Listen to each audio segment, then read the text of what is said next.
वरी चढ कडू कारल्याचा येल झिम्म मना मंदी चाल ऊन पावसाचा खेळ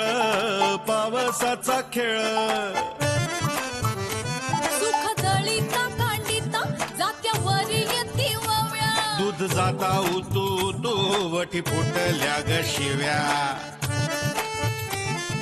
गीता वडाळ भवानी पिळ्या भोपळ्याचं नात शरबती गवा संग किड रगडीत जात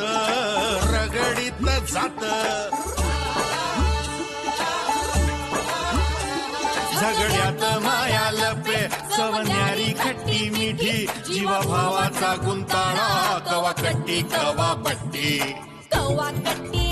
अबट्टी अबट्टी कवा कट्टी बट्टी अकट्टी बट्टी कवा कट्टी कवा बट्टी कवा कट्टी कवा बट्टी कवा कट्टी कवा बट्टी कवा कट्टी कवा बट्टी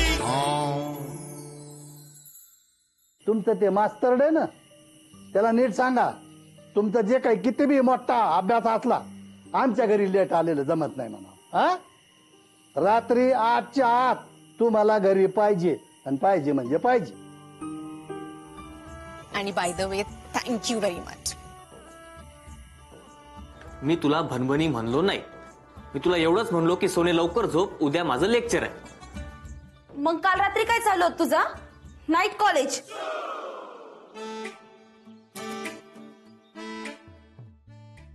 म्हणजे आता आता चेहरा कसा पांढरा पटक पडला सांगू का मम्मी पप्पाला? काल रात्री मी सगळं पाहिलंय.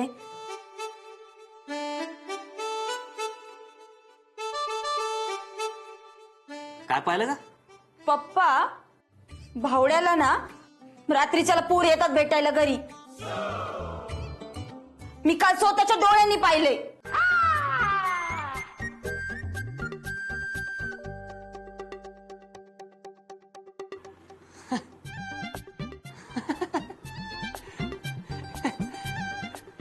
सोने आता तुला सकाळी तुझ्यावर चिडलो तर एवढं काय खोटं बोलायचं उगाचा? मी खोटे बोलते? 100%. मी कशाला खोटे बोलू? मी काल स्वतः पाहिले. आपल्या गेट पाशी ना दादाने एक पोरगी बोलत होते. सोने स्वप्नाने पाहिलं तू एखादा? स्वप्न नाही खरं. मला नीट आठवतंय एकदम क्लिअर. मम्मी तुझी शपथ. हे शपथ नको घेऊ.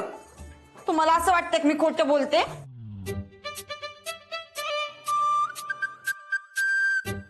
ठीक आहे. मी जर खोटं बोलत असेल ना तर आत्ताच्या आत्ता माझा मोबाईल काढून घ्या चला. मुन्न्या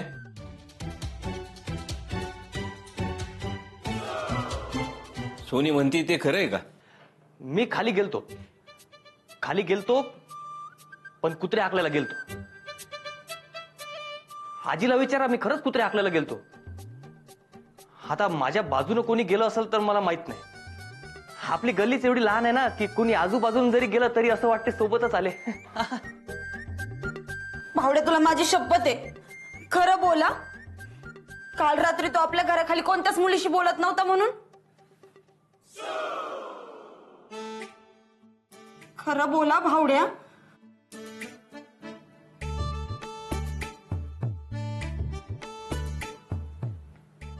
बोललो.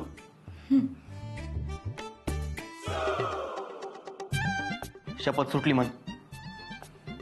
सुटली. बोललो मी पण तिला पत्ता सांगित होतो.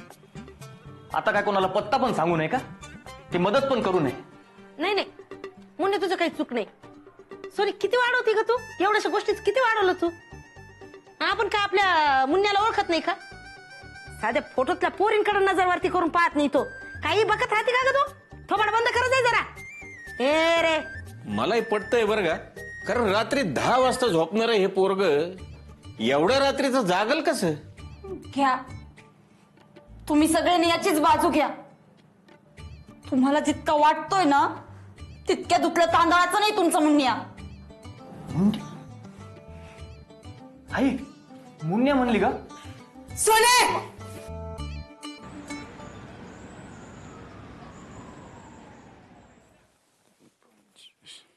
आप्पा ऐका ना, काल आलेल्या मालाचा हिशोब सांगा जरा मला. कालच सांगितलं नाही रे तुला. अहो नुसती टोटल सांगितली, जरा डिटेल सांगा ना, घोळ उरायला हिशोबात. दम जरा चोपडी पाहून सांगतो. उघडा. हा, काय म्हणला? टेरिकॉटचे किती झाले? टेरिकॉटचे 71. 71. आणि खादीच्या ताग्याचे 70. 70. बर, हे ट्रान्सपोर्ट पकडून का सोडून? ट्रान्सपोर्ट सोडून. मग ट्रान्सपोर्टचे किती झाले? ट्रान्सपोर्ट 22. ट्रान्सपोर्टचे 22. मग जीएसटी पकडून का सोडून? असं कसं बोलतो रे? टोल पकडून जीएसटी सोडून. मग जीएसटी किती पकडायचा आप्पा? पकडणं 2.5 आणि 5%. हा, पण हे 5% नेमके कोणत्या रकमेवर पकडायची? कोणत्या म्हणजे माल खरेदीच्या. फक्त त्याच्यात खादी नको धरू. का का खादीवर जीएसटी नाही. खादीवर जीएसटी नाही? मग आता खरेदीची नेमकी रक्कम कोणती पकडायची आप्पा? अरे खादीचे वजा कर ना. हा, खादी वजा करायची. आप्पा नाही बर का, घोळच होतोय. एक काम करा, परत पहिल्यापासून सांगा, टेरिकॉटचे किती? ए काय कटकट लावली मागापासून? एक चोपडी आणि तूच पाय सगळे लिहिले त्याच्यात. आप्पा चिडू नका ना. चिडू नको तर काय करू? घडी घडी तेच विचार राहिला. ट्रान्सपोर्ट काय, जीएसटी काय, तेच तेच तेच पुन्हा. आप्पा म्हणून म्हणतो कॉम्प्युटर घेऊ ना आपण. आणि तुम्हाला माहिती का, कॉम्प्युटरला किती वेळा हिशोब विचारला ना तरी तो तुमच्यासारखा चिडत नाही. आणि ह्या चोपड्यांमध्ये यायला वेळ किती लागतो. कॉम्प्युटर कसं फटक्यात होतं सगळं. हे बंद करू आता आपण चोपड्यांमध्ये लिहिणं. एक तर तुमचं अक्षर काय लिहिलेलं असतं काही कळत नाही त्याच्यात. 2-2दा आकडे पाहिल्याशिवाय हिशोब लागत नाही. आप्पा आणू ना कॉम्प्युटर प्लीज. अरे जलंभर आम्ही या चोपडीत हिशोब लिहू धंदा केला रे. त्या कॉम्प्युटर तर नको कौतुक सांगू मला. आपण आप्पा याला वेळ किती लागतो. जाऊ दे ना मग. तू काय पंतप्रधान आहे का कुठला? हा, अरे या चोपडीत हाताने लिहिलेला हिशोब डोक्यात फिट बसतो. वर्षभर पुरती ही चोपडी. खर्च किती? 200-300 रुपये. आणि तुमचं ते कॉम्प्युटर 50,000 रुपये. वर लाईट बिल. नाही कॉम्प्युटरचं नावच काढायचं नाही वर्षभर. आणि एक टायमाला काढलं बी असतं. पपीत लग्न काढलं ना आता. हा, मग आता वर जादा पैसा राखून ठेवला पाहिजे की नाही. त्याच्यामुळं आता वर्षभर कुठल्याच खर्चाचं नाव काढायचं नाही. कळलं? बरं, पप्पीसाठी एक चांगलं स्थळ आलंय. लीलाधरणीच आणलंय. पोरगा चांगला आहे म्हणे. मोठा व्यवसाय आहे त्याचा. त्याच्या तयारीला लागा. कॉम्प्युटर पाहिजे, कॉम्प्युटर.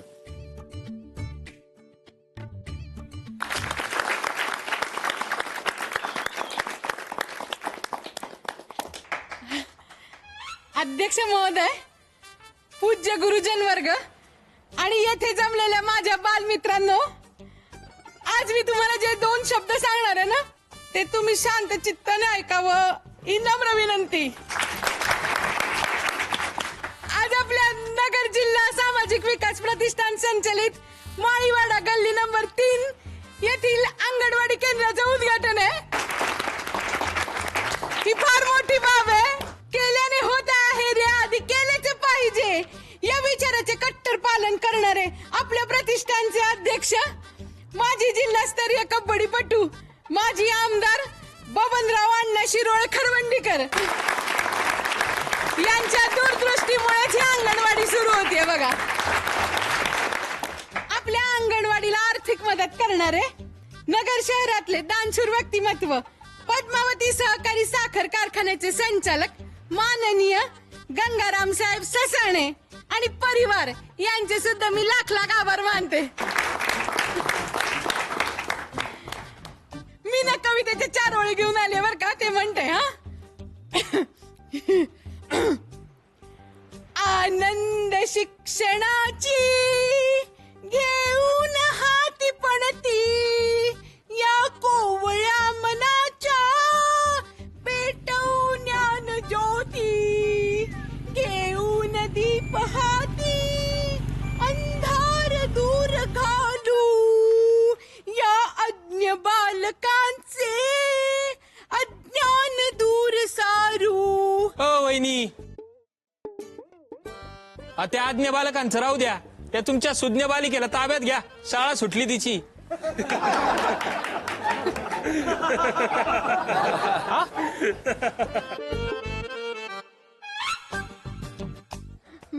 भाऊजी मी येते ना नंतर तिला घ्यायला. तुम्ही घेऊन जा तिला आता घरी. असं आहे का? हा ओके, नो प्रॉब्लेम. चालू द्या तुमचं. बरं भूक लागली तिला खाऊ घालू ना? हा. मम्मीलाही भूक लागली आहे का मला? खाऊ घालू ना? घालो आता काय करता. बेस्ट ऑफ लक मम्मी तुला. निघायचं का? हा होय. हो बाय. मधुबाई येतो बर का.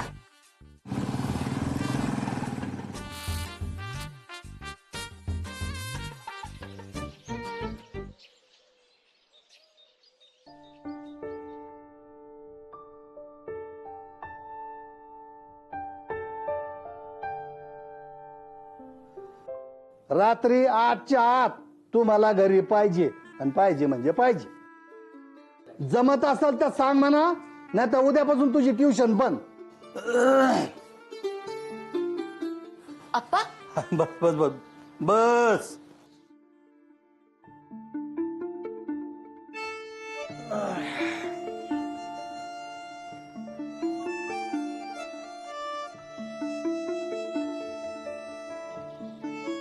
काय झालं आप्पा? हा? हा? काय नाही, सहज आलतो. हे तुम्ही शिकलेले हे नवीन इंग्रजी शिकलेले पोरं माफी मागता का नाही? काय झालं आप्पा? माझं काही चुकलं का? नाही नाही, ते मला म्हणायचं होतं ते आपलं हे विचारायला आलतो, इंग्रजीत माफी कशी मागते.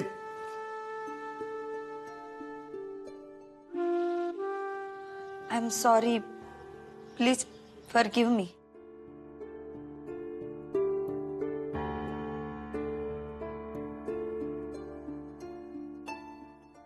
आय एम सॉरी,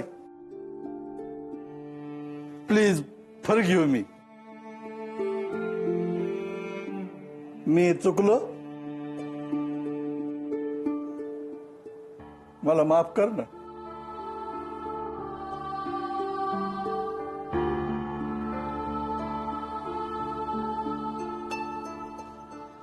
आप्पा असं काय बोलताय तुम्ही? काल उगाच बोललो ग मी तुला. तुमचं बरोबरच आहे ना. काल लेट झालताच ना मला. नाही नाही, ते बरोबर आहे ग, पण जरा जादाच बोललो, जरा लईच बोललो जरा. पण तू घे ना, समजून घे ना. म्हातारा आहे तुझा आजा, कळत नाही त्याला काय. हा ग, कसं आहे, तू लय गुणाची आहे ग बाई, तू लय गुणाची आहे. पण जग तसं नाही ना, म्हणून काळजी वाटते ग, म्हणून काळजी वाटते. आप्पा तुमचा हक्क आहे ना माझ्यावर चिडायचा. ते बरोबर आहे ग. तुझ्या बापाला मी वचन दिलं होतं, त्याच्या माघारी तुम्हा पोरांना काही कमी पडू देणार नाही म्हणून तर सगळ्या लोकांचा विरोध अंगावर घेऊन तुला शिकविलं. काही कमी पडू दिलं नाही. लोक काय बाय बोलायचे, टाका लगीन उरकून, टाका उजवून तिला. म्हणलं नाही, तिला शिकू द्या, त्याच्यातच खुशी आहे तिची.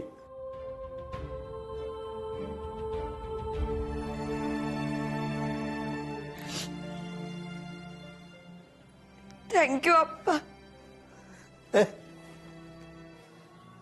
हे येडे रडत काय? ए येडा बाई इकडं बघ. अगं एवढा आजा तुला सॉरी म्हणतो ना, अजून काय पाहिजे का? हस बर, हसून दाखव जरा एकदा. अंगास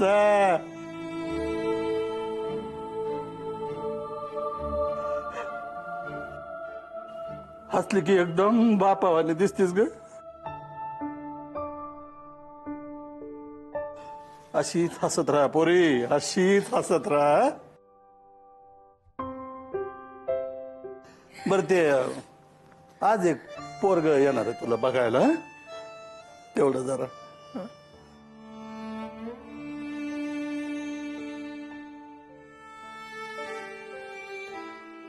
तयारी करा.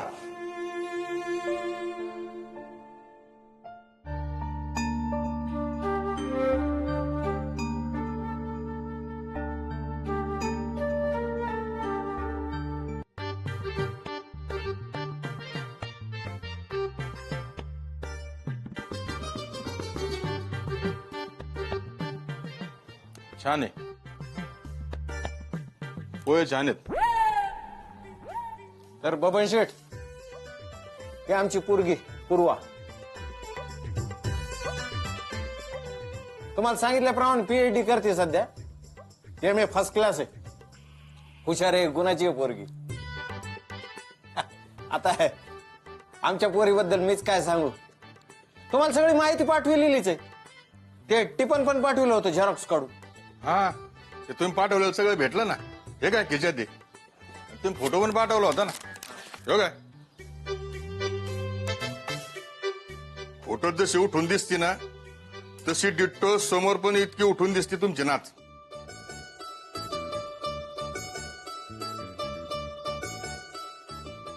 हाच तशी आमची पोरगी, गुणवान रूपवान. आप्पा आणि बबन शेठचे धाकटे चिरंजीव किशोर कुमार.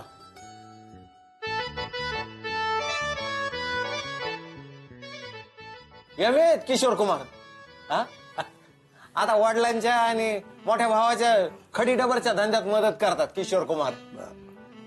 नुसतं किशोर म्हणलं तरी चालन. हा नुसतं किशोर म्हणलं तरी चालन.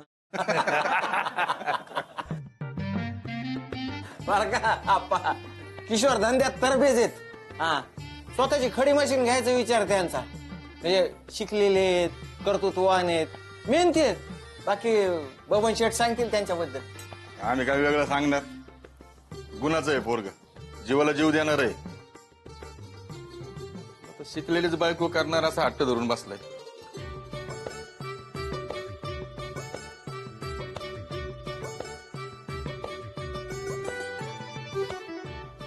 त्यात तुमचा फोन आला. मी आयगाई केली नाही, लगेच बैठक ठेवली बघा. हे लय चांगलं झालं, लय चांगलं झालं. आम्हाला असेच शिकलेले लोक पाहिजे होते हो. आमची पोरगी इतकी शिकलेली, तिची बी तशीच अपेक्षा असणार ना. वादच नाही. ते म्हणतात ना, पोरगी शिकली प्रगती झाली. आणि शिकलेली पोर घरादाराला पुढे घेऊन जाते. सगळं जमून आलं म्हणा. हो, का नाही जमणार. अहो, नगरचं एवढं मोठं प्रस्थ म्हणजे आप्पा. त्यांची नात आमच्या घरात सून म्हणून येणार, हे आमच्यासाठी अभिमानाची गोष्ट आहे का नाही. घ्या पेढा घ्या. बबन शेठ, आज पुढची बैठक लावूनच टाकू ना. हा, त्यात देणे घेण्याचं आणि मानपानाचं ठरवून टाकू काय. आणि चांगला मुहूर्त पाहून साखरपुड्याचं नारळ फोडूनच टाकू काय. अहो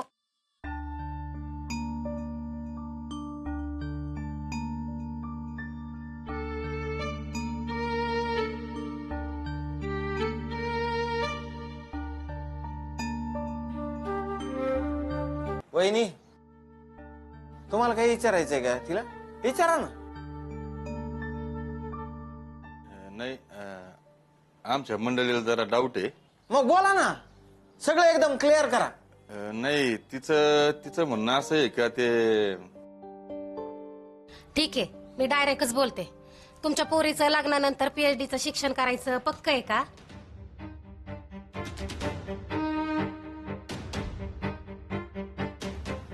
नाही नाही, तुम्ही गैरसमज करून घेऊ नका. मुलीला पुढे शिकवायची आमची तयारी बघ. तुम्ही गप्पा हो. आता मी काय म्हणते, आमच्या जुन्नर पासून तुमचं नगर 1.5 तासाच्या अंतरावर, आणि तुमच्या पोरीचा क्लास बी इथं नगरमध्येच आहे, आणि ती 4-4 तास क्लासला असती म्हणतात. आता तुम्ही एक सांगा, 4-4 तास क्लासला ती नगरला असली म्हणल्यावर आता तसं गणित करायचं म्हणजे रोजचे 6-7 तास गेले की वाया. मग पोरीने घरात स्वयंपाक पाणी कधी करायचं?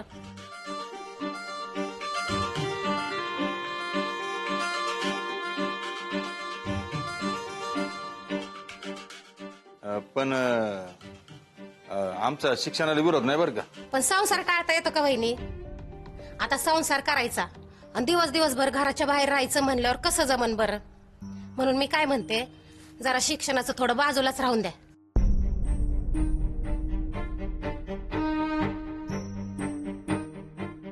तशी तुमची पोरगी लय चांगली आहे बघा. तुम्हाला बी सून आहे वहिनी, असं जमत असतं वय. हा, पण आम्ही कुठं लगेच तिला नोकरीला पाठवणार आहे? हा, अहो घरचा धंदा आहे. पोरीने कसं मस्त राणीसारखं राज्य करावं काय.